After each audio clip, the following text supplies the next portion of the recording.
After Khabib retired after his submission win over Justin Gaethje, Dana White said they will meet up with Khabib to discuss his future with the UFC. Here's some backstage footage of them meeting up at UAE Warriors.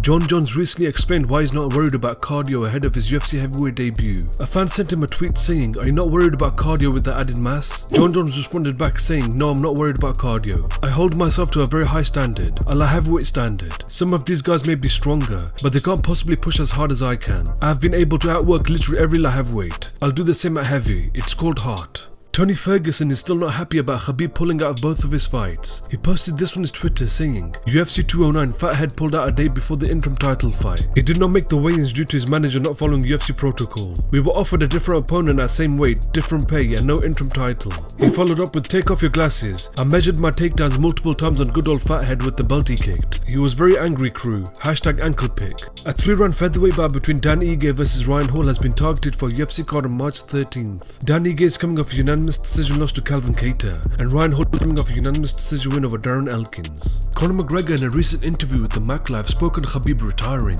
He said that he's a little fat elephant and also said that he didn't make weight for his last fight. I tell you what, he's looking like an elephant. He's looking like a little fat elephant at the minute. You know, he's enjoying himself. I don't think he made weight the last time either out here, to be honest. That was very skeptical on the scales. Very, very, very, very unusual behaviour. But, you know, it is what it is. You know, how you could walk away, you know, at this stage is baffling to me. But each to their own. There's so many amazing fights out there, and you know, even the fact that even the carry on around the Tony situation, like how I don't care about nothing. You know, you're scheduled to fight a man, no matter what. Fights must take place. You can't just scurry away from bouts. It's been the hallmark of his approach, and you know, I was not surprised to see him walk away, or scurry away, I should say. So, you know, it is what it is. We carry on. Hey, what's up, guys? Max Bless Holloway here. Catch my fight live on ABC this Saturday.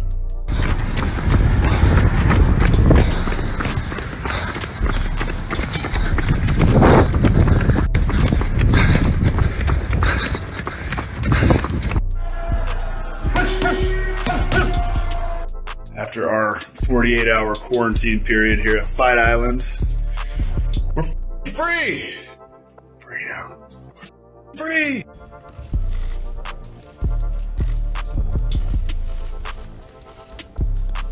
So you ain't scared, right? I'm scared. Go ahead, you're good.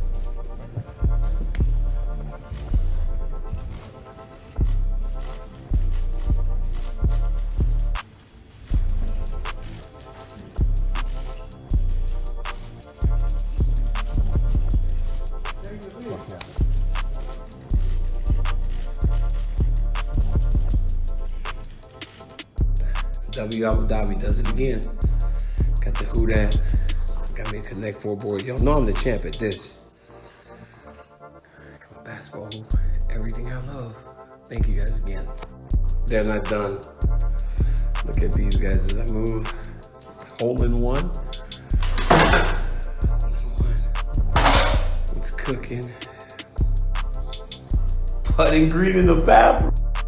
Somebody please tell me what kind of fruit or vegetable this is, because I'm trying to eat healthy, trying to do the right thing, so somebody please let me know.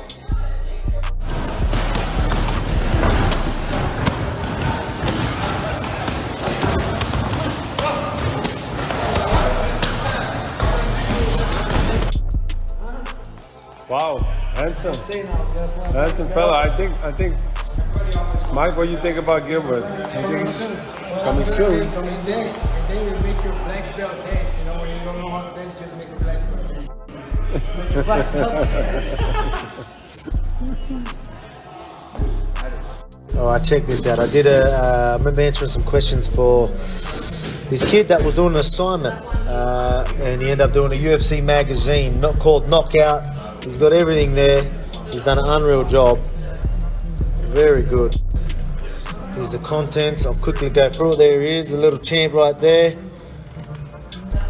Got MMA lessons, how to make some protein balls, good for weight cuts. Got some little write-ups here on me. Keeps going. Look at that. Notorious, the movie. Oh, mate, this is unreal. Diets. Oh, mate, this is cool. Look at that. McGregor, Volkanovski, winner, Las Vegas, belt, tap out. See if you can find them. Some questions. These are the questions that we answered. Mate, that is so cool. Unreal. Well done. That is so cool to see. Thomas, you're a man. I appreciate that. And one thing that I want to share is this side of our sport that people don't get to see, martial arts. I always talk about, the discipline and the hard work and dedication, all the things that's involved in it. There's some great human beings in this sport. Sometimes, that's not how we're going to be portrayed.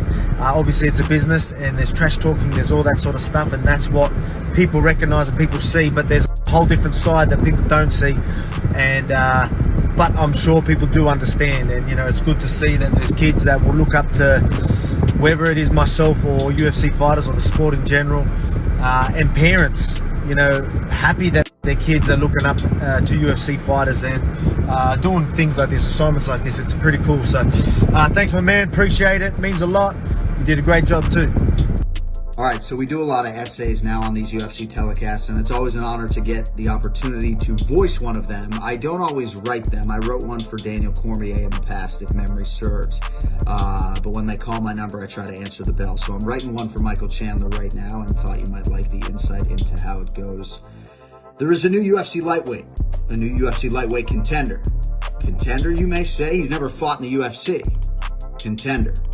But who exactly is Michael Chandler? Born April 24th, 1986, Dateline, High Ridge, Missouri. The second of 4 children to Betty and Michael Chandler Sr., and from an early age, hard work was not a problem. On the wrestling mats at the University of Missouri, he went from walk-on to All-American status with 100 collegiate wins.